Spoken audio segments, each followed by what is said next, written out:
also would say Scotland wide. Start the trailer.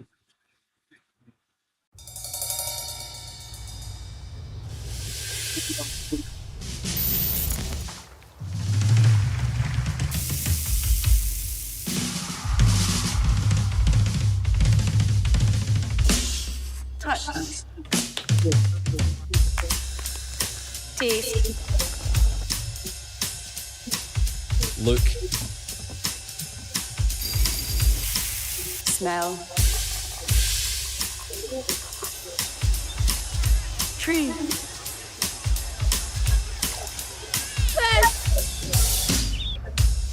Bird. Bear.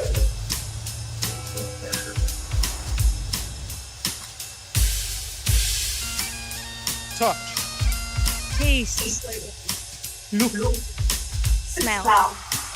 Tree. Fish. Bird. Bear. So do as the poet says, and listen, And listen. and listen, and listen, and listen. And listen.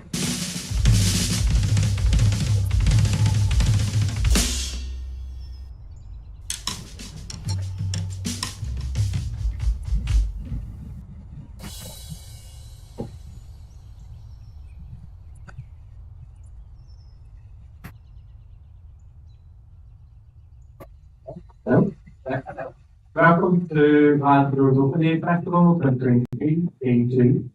My name is Steve Sheriff. I'm the Event and Development Coordinator at Glasgow W32 Plus. Just to let you know, this event is being live streamed, but as long as you stay on your side of the stage, you won't be streamed upload. It does mean you can actually upload it later on the website, and so anyone can involved.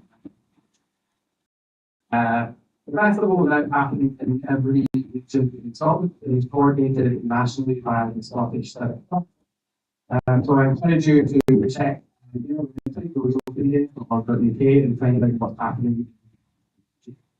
We are very grateful to the University of Glasgow for hosting us here, the Advanced Research Centre for the second year in a row. And say a huge thank you to Cassie Dillon and Sarah Gladman, who without their work possible. The ARC is home to collaborative research to the clubs of research at the University of Glasgow and work to bring researchers, partners and ideas together from across the campus, the city and beyond. The room 4, which we're in now, is open to the public year-round and hosts a wide range of events and projects inspired by the university's research. You can scan the QR code at reception, join the mailing list and find out what's on. This weekend, I'm supposed to explore the pod. Events happening on Saturday and Sunday, showcasing some of the events. We have a huge program this year, with 250 events, including all the digital trails. So the event that one of the events we're hoping to go to is for the book encouraged. Go onto the website, look for the no booking necessary category, and also the in-person events category. Lots of events in there that don't require booking. I'd like to say a huge thank you to our funders, who are Glasgow City Council, Glasgow City Heritage Trust, and to our sponsor Kensington, and to all of our sponsors who make this event possible. Another thank you to our volunteers who today, and without them, the event would be possible. Hugely. If you do feel like making a donation to help us keep the event free, you can do so by texting Doors Open to 785. Text costs £5 plus one standard message, and those details are also being included. You can also make a cash donation in one of the donation buckets in the door of the out. We're able to take card donation to that area. I do hope you enjoy the event this evening. We'd love to hear what you think about it. We have a festival survey which is on our website. It's a £100 voucher for a Glasgow local business of your choice for one lucky winner. The survey is linked on the So the survey is linked on the homepage of our website. on hires, which we do today. Excellent. Unlikely the next time speak to the future of the quality. Okay, on to the next event. Grahamston, Glasgow's Forgotten Village. To introduce to you, Kevin Scott. Kevin is the author of 14 books, both factual and factual fiction. Kevin's interest in the village of Grahamston is possibly in part due to the fact that he traced his family tree to the area. And over this last year, Kevin has launched a free guided big series of 8 walks around Glasgow, which he leads, and his Facebook and lots of followers have grown to over 80,000. Kevin is perhaps Glasgow's open day festival's most prolific, which is fantastic. So please join me in welcoming Scott.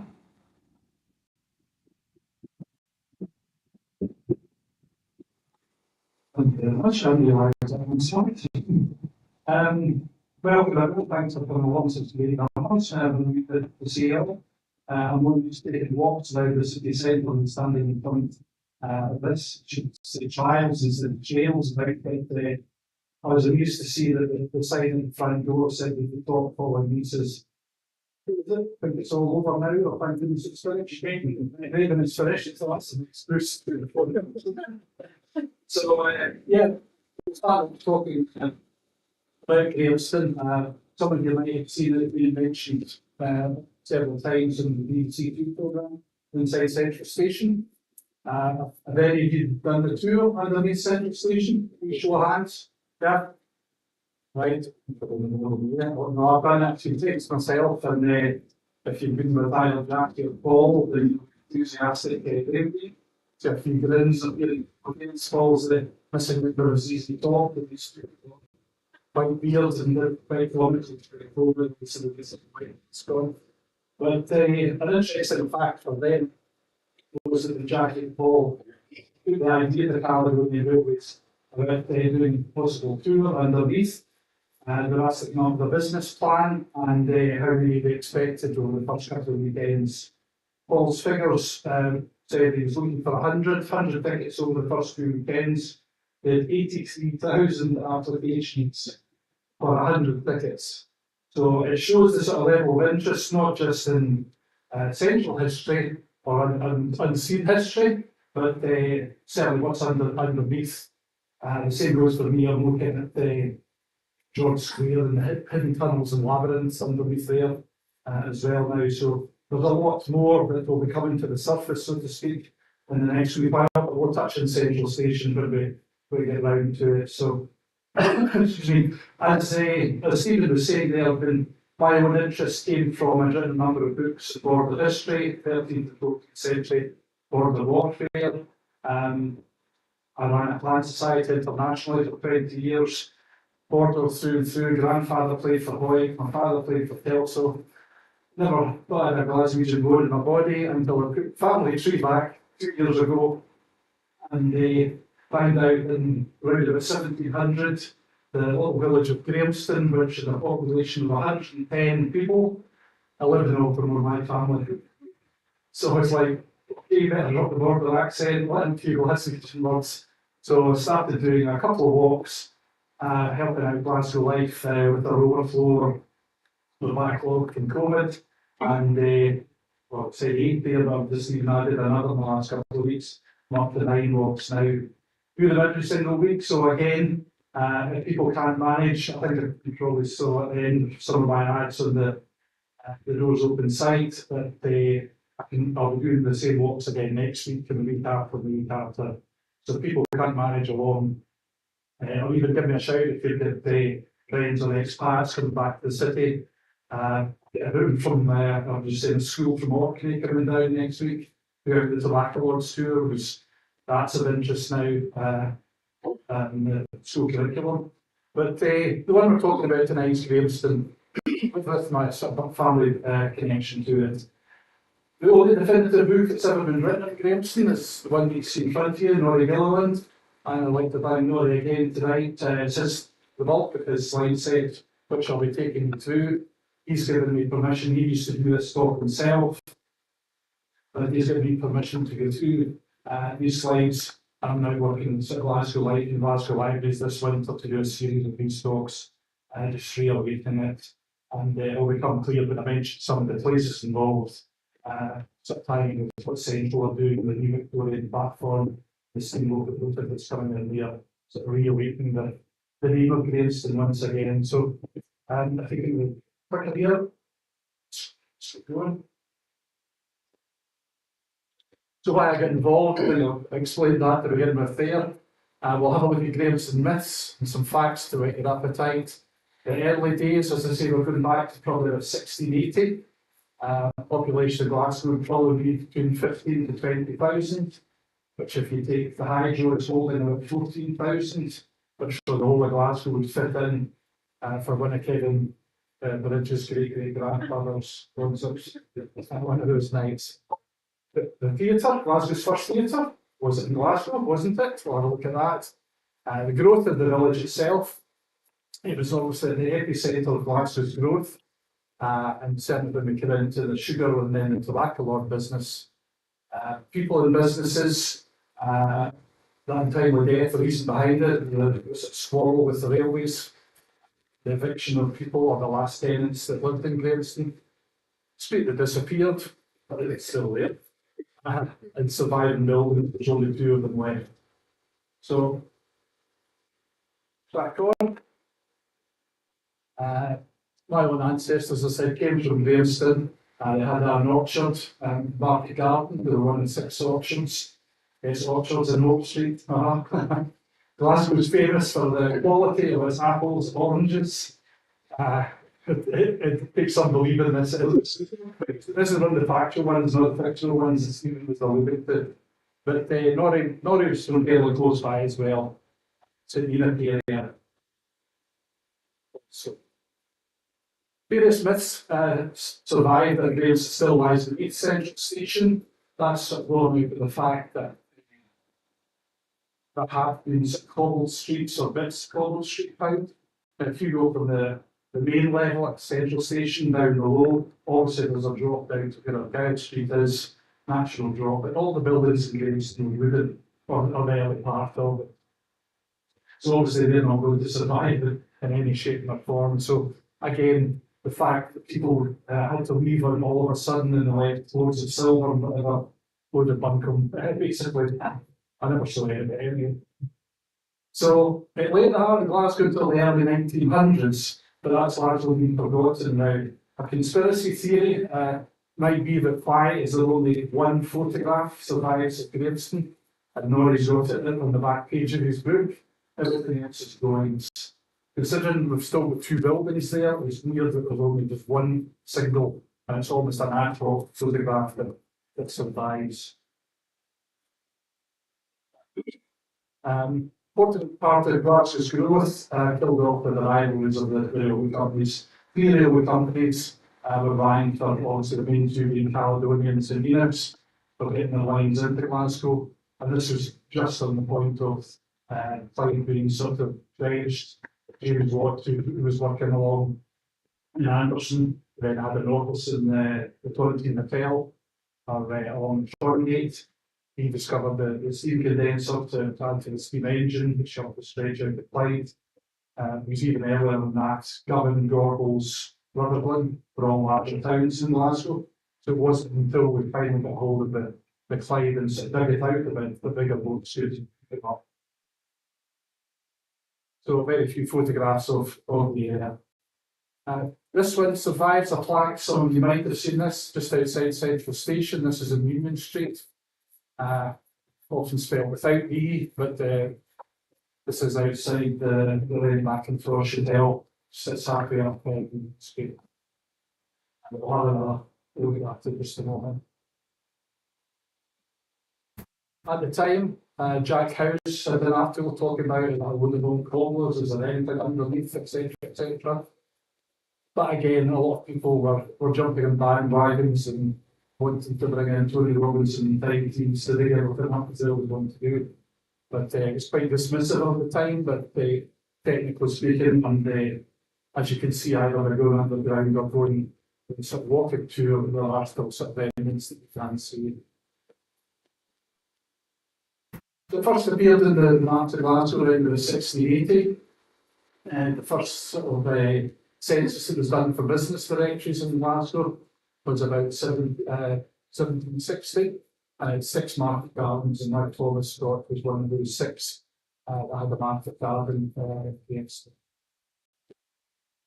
The first theatre in Glasgow was located in Grahamston. Now, we had an ongoing battle, less than 200 years ago.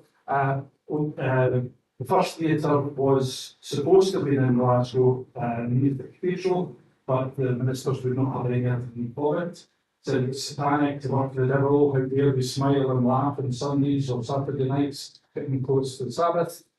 So they got a complete ban on it, but finally allowed one to be built in Austin Street, the Austin Street Theatre in Grahamston.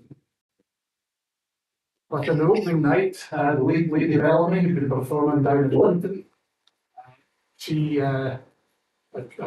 played in Edinburgh and Aberdeen before, but very popular in theatres in London. Came up, but the theatre was burned down or vandalised beyond reach that afternoon when she was due to perform on instruction of the ministers. So she upped her tools, as they do in theatre terms, took all her belongings that were left and went along to Marks and Spencer's. It was called the Blackpool Inn, it says. She did perform the Tunic Bridge Aisle. It was the Blackpool Inn, working on Giles Street, where technically it was Glasgow's first ever theatre performance.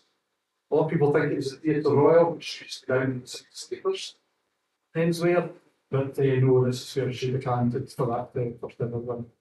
And then, as you see again, it was destroyed again, probably on the back of minister's advice in 1782.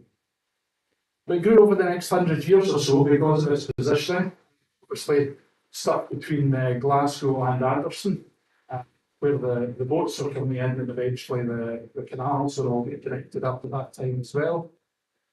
And as it says there, between the Forth and Clyde Canal, and this was before the London Canal came into being and connected to the north of Glasgow as well, where the M8 runs between Townhead and Easterhouse just now. And that would eventually bring in the Industrial Revolution, or the Power Age as well. Part of the street survived, as I say, and Hope Street until the early 1900s, but there were only those 2 original buildings. So if we go to the early days at first, and we'll have to start to have a look at the map, you'll see here you've got what was called there. This is Giles Street. It was actually called St Tennis Gate or St Fenus Gate. St Fenus being one of the names for St Enoch. St Enoch, that was the first name of Giles Street. Had various names over the years. We had Anderson Walk, we had Anderson Street, Western Road, Great Western Road. There was any number of names until Argyll Street was finally changed with the Duke of Argyll body, which had been in Marks and Spencer's as well, or Blackpool Inn. Was Langan stayed and eventually made its way back to Argyll, and the city fathers changed to Argyll Street for the last time. This is where Glasgow existed around about 1650 to 1700, up and down the High Street. Probably had between 6 and 10 streets in total. A lot of them become slum areas, especially around about King Street, and there was a lot of mass eviction from that area. And this is Grahamston would be lying over to the west side. You would have the lands of Blythswood over in the top left, Cowcaddens in the middle, there's a little village on its own. But from Cowcaddens there was a stream called St Enoch's Burn, which still runs today underneath what was Mitchell Street, and runs underneath what was the old Arnotts today, and out the Custom House Quay. The Custom House, that's the one that's now plated in Thames, and it's now down the Brunel Wall. So the land itself was bought from, or queued by John Graham of Dukeston, that's up Mulgay Way, from the Campbells of Blythswood in 1709 by his father. So basically his father bought him 6 acres of land, and He then proceeded to sort of argue with his father as to the layout of the streets in Glasgow as well, which was quite interesting. But there's you see St Tennis or St Tenues, St Newtspurn mentioned there. The Campbells, very huge landowners in the northwest of Glasgow. You still Campbell Street, West Campbell Street. Blythswood was the Campbells of Blythswood Home, still got Blythswood Square, Home Street, Cadogan, all round about that area. This was a letter at the time talking about, can you believe, Glasgow rejoicing in crops of cabbage and kale, but it was shortly to be covered with buildings and so with a busy population. Whereas the edge of the city was Mitchell Street, up to the toll booth, probably about 800 yards. Nowadays it's in Yoker, which is about 5 miles down the river. So Andrew Buchanan of Buchanan Street was completely correct when he said the city was due to move east to west rather than over the south side of the city. This is a view looking back, what was called Anderson Walk. When this photograph was taken, it was just a rough track. Looking in from, I don't know, that could be an Anderson car park, whatever, or Anderson Square. You see the cathedral up in the hill on the left. But Anderson Walk was even mentioned in Heart of Midlothian by Sir Walter Scott, going back in time as well. So it was just an avenue of trees, and then over here is where the orchards and the market gardens were, just in the outskirts. Down this way, as we head towards Partick, ready for it, there were the Bishop's Forest, so there were lots of boars that were being shot in Partick. BOARS, and this is where the bishops from Glasgow Castle, or Bishop's Castle as more commonly called, came riding through Graveston, down for summer holidays to shoot some pheasant and boar and deer in the Bishop's Forest in Partick. Weird to think it's only like 300 plus years ago, but that's the way it was. So I mentioned that, Wester Gate. Sometimes when you see the name Gate mentioned in Glasgow, although we were a medieval city at one point, we were never a walled city. So every time you see Gate spelled G-A-I-T, that actually just meant thoroughfare or way through. Most famous would probably be Ratton Ra Gate, you know, Rotten Row. So some people might be embarrassed in Glasgow when they're doing these walks and say, Rotten Row, and they put their hand up and leave. I said, well, okay, ma'am. I said that this was known as the King's Road, because that was the Gaelic translation. The King's Road led across the top of the town, straight into the Bishop's Castle. Yeah, conditions became so bad around the Grahamson was technically in the outskirts of the city, right down to the river. So obviously, cholera and typhoid were beginning to sort of make their presence felt with the additional population in Grahamston. And you'll see the layout of the streets in Grahamston on the left of the picture here, all running at that slant. Now we had William Harley in Glasgow, who the grid pattern on Glasgow, and Grahamston refused to conform to it. They refused to go back to his father and say, give us more money, otherwise we'll keep in the streets in the squint. So to this day, you send a drone up and look down, you'll still see that's why those 3 roads remain in the squint all the way down to the river. Sheer bloody mindedness, imagine that. So we'll kill all the blocks in that one.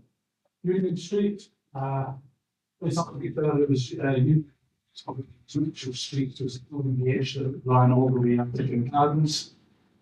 George Square used to be surrounded by an enclosure. And that's where the town's cattle and sheep were all kept, but every night they were led up to Kincardines through the quarry, where was Queen Street Station, 120 million, so you can do the quarry.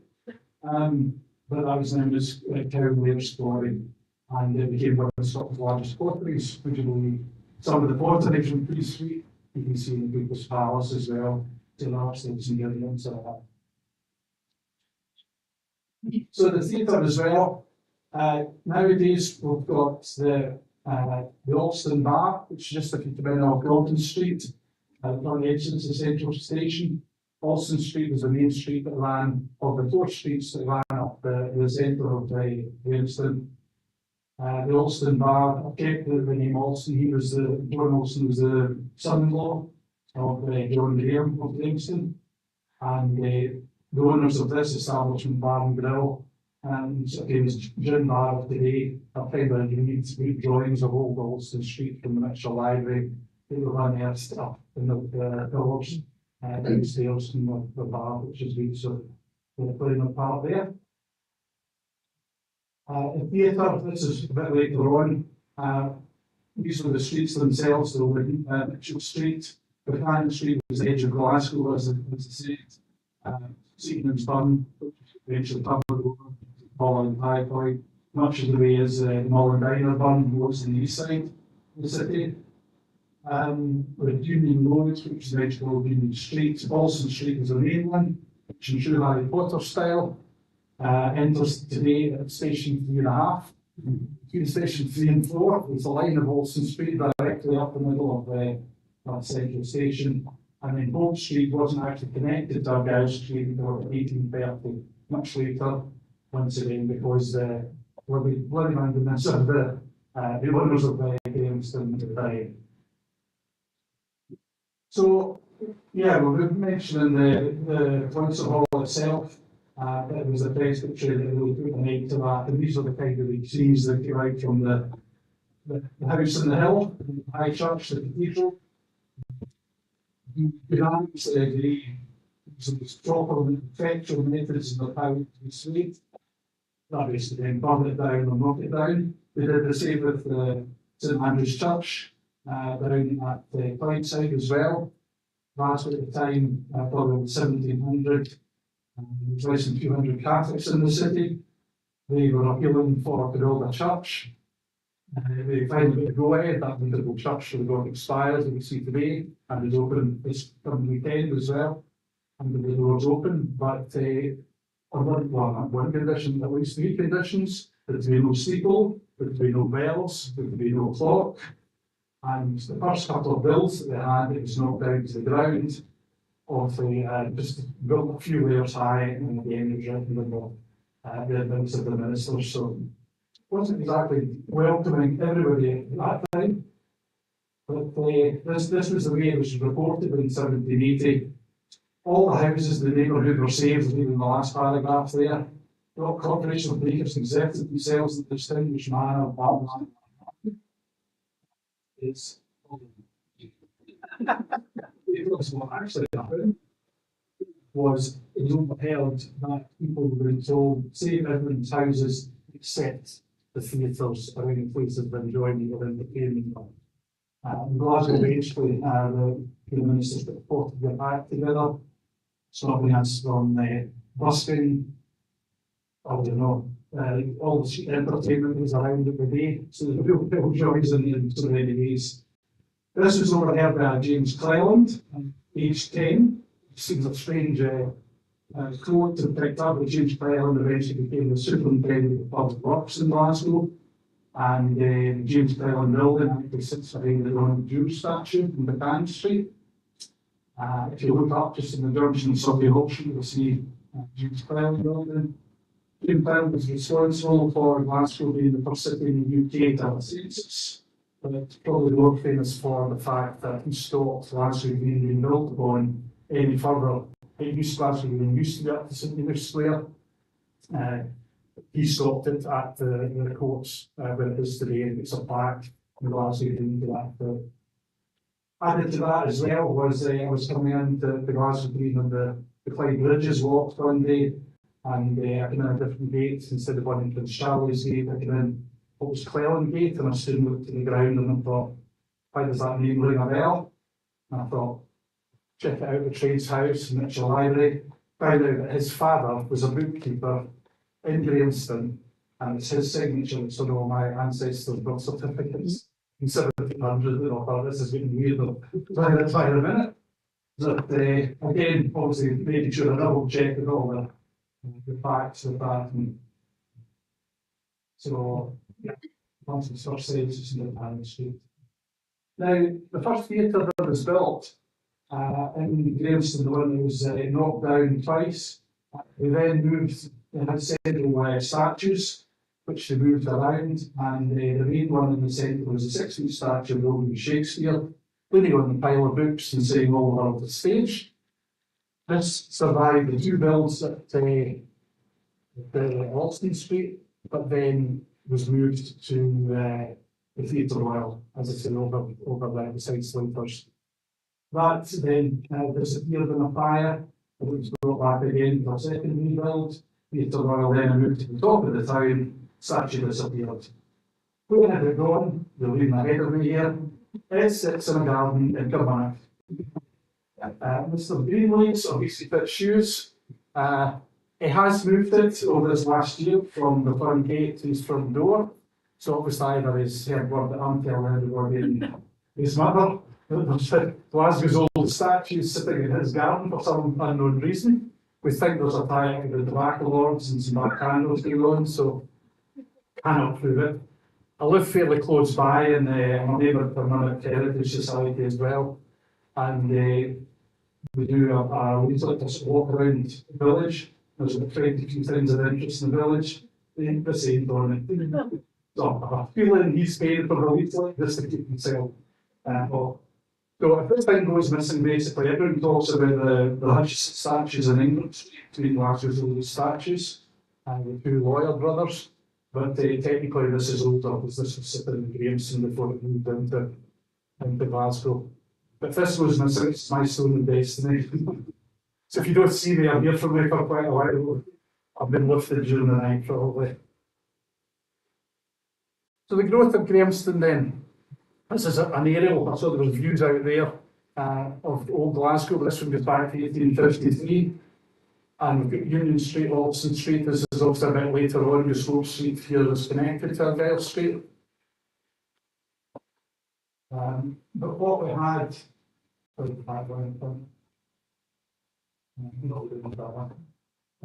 were looking at here, Wilson Sugar Refinery. There's a Wilson Street sits along Merchant City Way today. But Wilson Sugar Factory would be where the clock in Central Station is today. That's up at the top in Grahamston. It was reckoned we had maybe 3, possibly 4 sugar refineries in Glasgow. But again, because of the depth of the river, we had to wait for a very high tide for the bigger boats to come up. So eventually Glasgow just gave up on the idea and went to Greenock. So you're 8 miles and whatever on the future, we're all down there. Glasgow eventually paid out for the acreage down at Port Glasgow to give us a deeper water port. But still the goods have to be transported by horse and cart up to market. Cross or the toll cross and marketplace. So there was a sugar factory that sat in the centre of the Central Station, which there was Paul and Jackie from the days.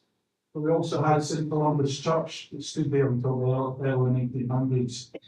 This was a Gaelic church, and this was for the community that eventually would give its name to the Gaelic umbrella. So Gaelic umbrella, all the Highlanders that came down looking for employment, accommodation, many covenanters either getting chased out of their lands if they weren't extended across the east coast of America, the Maryland, Virginia, etc. These would be the first people who employed on the sugar plantations, followed by the tobacco. That's another story. But so they had a huge Gaelic population, and in 3 months fell 21,000 people went down to the sky, and almost in one fell swoop. So Glasgow's population was virtually doubling sort of year on year, around about the sort of late 18th century. But Columbus Church there stood there, as I say, early 1900s. Then the growth of the Central Station nearby moved from 3 to 9 platforms to today 17. So something had to give. Anderson wasn't for moving, so basically Grahamston got squished in the middle, and even the church disappeared. Caledonian Railways paid for it to be dismantled, moved it lock, stock and barrel up to St Vincent Street, where it sits today, opposite, what do you call it, it's another famous building in St Vincent Street area. Who's the sculptor? Paul's. Beatles, big Beatles, and we're just directly across the road from that is the St Columbus Church.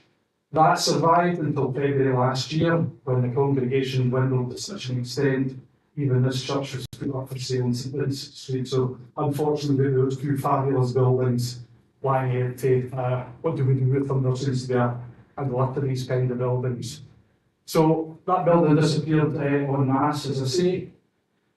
There's a picture of Wilson's Sugar House, of what they looked quite different, you can imagine, waiting under the clock as opposed to standing in the sugar factory waiting to meet the on the Friday night. So the population at the time, a bit later, when my family were there, I said there was about 110 people in the early 1700s, and they were living. They started to grow. They never grew much more than 3,000 people in total. You can see it was even bigger than the Hamilton and Anderson were equivalent, because they were sort of weaving villages as well. Even in the middle of Glasgow, where England Street, we've got Shuttle Street. There's Shuttle Street over the back of that. There's Weaver Street. There's Taylor Street. It gives you an idea of what the industries before the sugar and then the tobacco came along.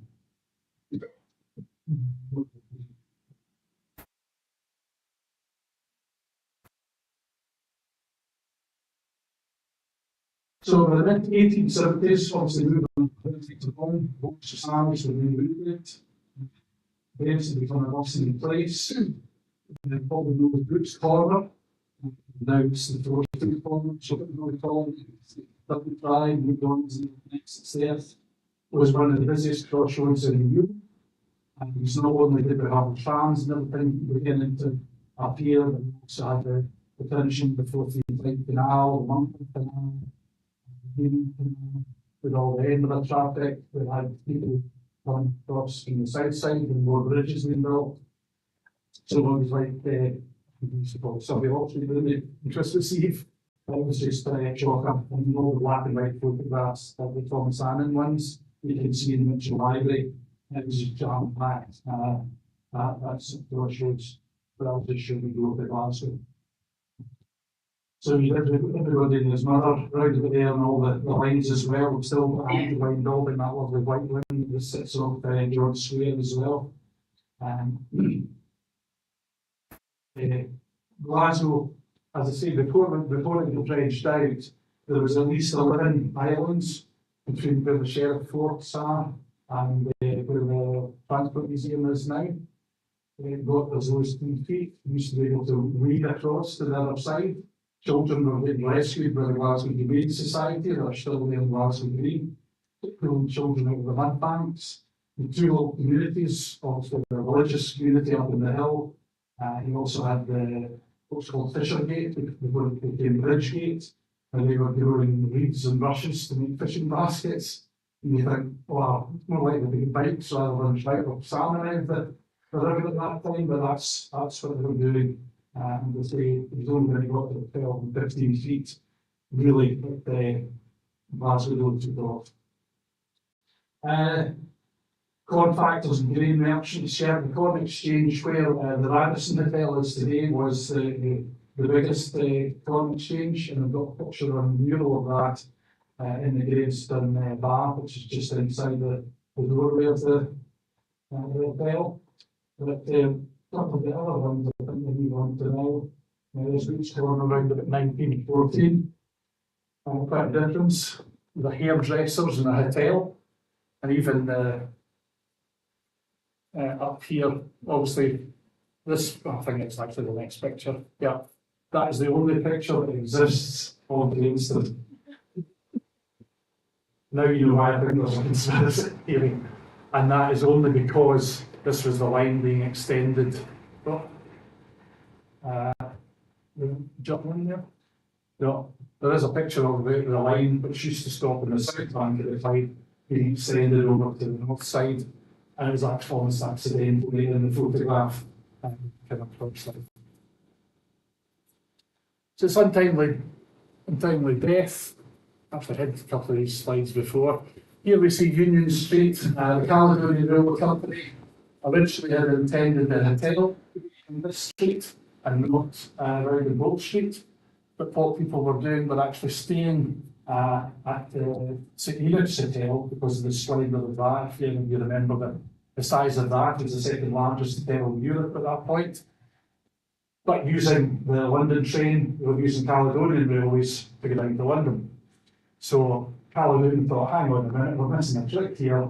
So the next planning application, they moved the hotel. If they've got 4-star in St. Enoch's, they want 5-star in Bow Street. So that's why at the very last minute, they switched the plans. And these today are still the offices on this side, the company offices. And that's why we've got the hotel round on the other side.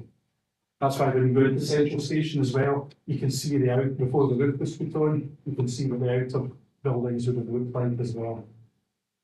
That was the picture I was thinking of looking across. So this is looking from the south of the river, looking across the river at that time. That building up at the top was just the end of the Central Hotel. It was getting built. Engine sheds and station. So Alston Street itself, sugar refinery we've mentioned. The first buildings were probably what we called Maltman cottages, M-A-U-T, or Maltman cottages, basically making their own beer and wine. Now, again, I like this bit of the history because the ministers in the hill, this bit they did it right. They said because the poor water supply in Glasgow, make their own wine and beer, water it around to the children, please, but don't drink our own water supply because it's putrid.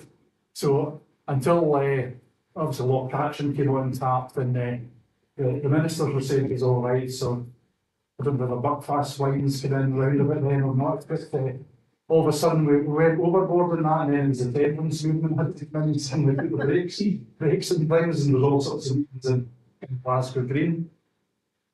But there you see the sort of slanty roads that I was talking about, and Alston Street, which would be slap bang up the middle of the Central Station. Small breweries, you can see theatre there as well, grain stores, the Cleland's house as well. The two buildings, numbered 1 and 2, is what we're probably going to look at now. The first one being what we know as the Lenny Mackintosh Hotel. This was recommissioned by the council there a couple of years ago for the homeless in Glasgow, trying to get the homeless off the streets and rehoused. Back in the day, it was also known as the Duncan's Hotel. This was round about 1802 to 1804 when this was built. But both this one and the Grand Arms lie this side of Central Station if you look along Argyle Street. So basically the village itself was sort of split in half. I often say when I'm out in the walk, look how close it runs to the side of the Grand Arms building. If your neighbours were planning an extension, they'd have to say they're planning a wee something at the side. All right. Not too big? No, just 9 other platforms. Rattling away beside you. I think they'll complain, but money talked, certainly. There's the Grand Arms.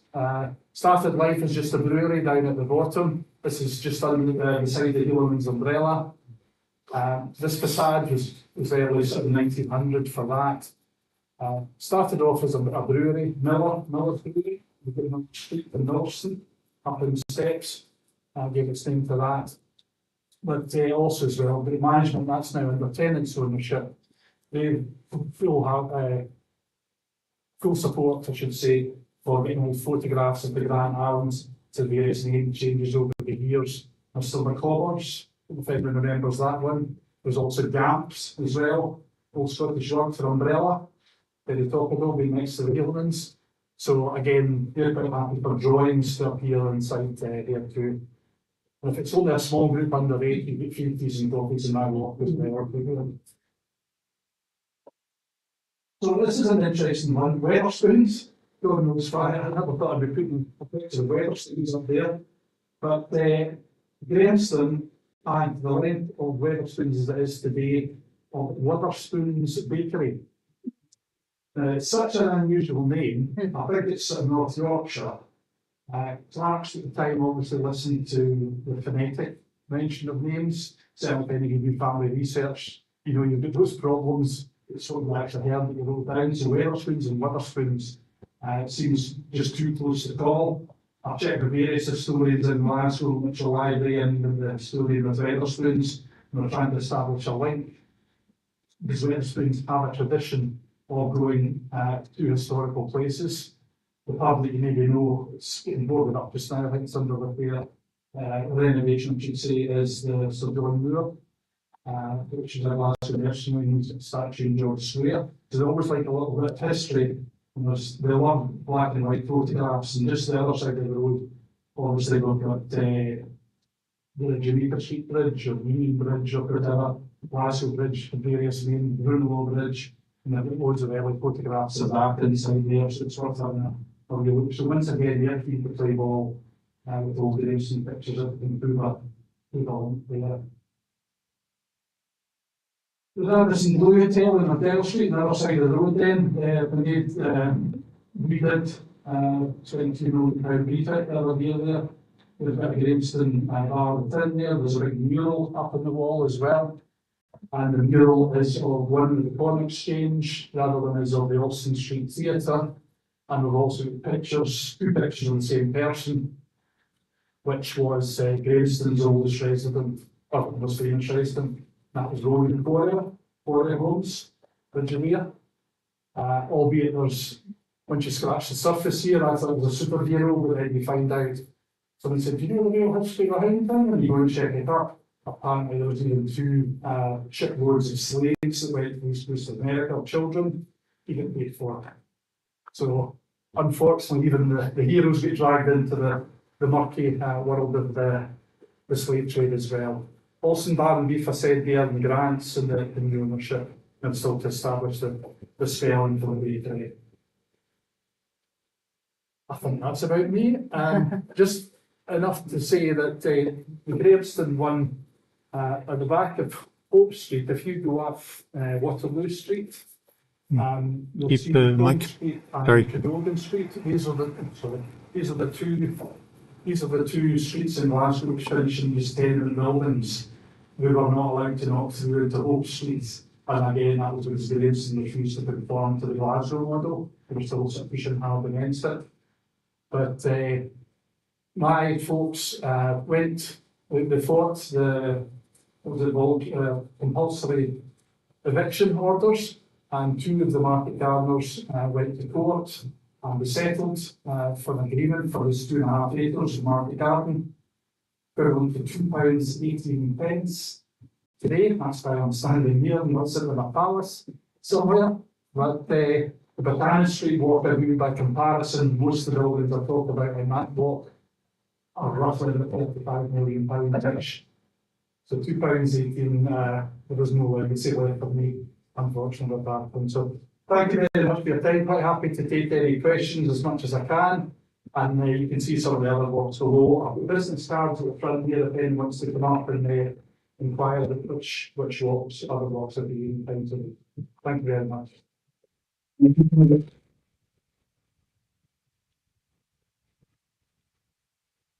Does anyone have any questions for him?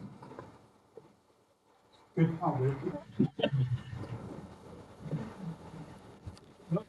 Can I just ask where that is? Graveston Bar Uh-huh. in the Radisson Hotel. All right. Just opposite Weatherspoons. In the Radisson Bar. Just opposite Weatherspoons. Again, the management in there said the permanent staff that work in there. They've got Graveston beers on draft as well.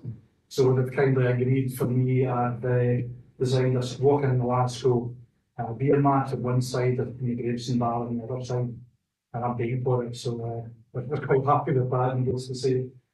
But again, that's you can just see the top there on the mural. It's the mural that I'm talking about. You can even see it from outside if you're walking along the ground street looking in. But the other side of the road as well, before you get to the co-op in the corner there, there's a little indent before the co-op and it says Westergate on it. So there's still some remnants of the old name. As you cross Hope Street, something like Hope Street wasn't always called Hope Street. Its initial name was Copenhagen Street. And that was because that was named after the Duke of Wellington's horse. So we've got some famous ladies at the city, and there's always talk about statues not appearing in George Square. Even a horse gets a street named after him. And that was because Hope Street, as I said, wasn't continued down to Argyle Street until 1830. It stopped round about where Gordon Street is, because there was a silly sort of extra little bit of grace and tag on to a regular square, if you like. Great.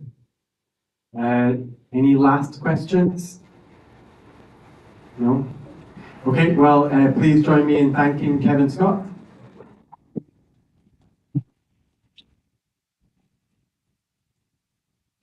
This evening, we have one more event in the space this evening. It's a film screening of It'll Be Great When It's Finished that charts the emergence of the Building Preservation Trust movement and Glasgow Building Preservation Trust and asks questions about where we're going forward. If you would like to come and don't have a ticket, I think there's going to be a few spaces, so please do stick around. Thank you.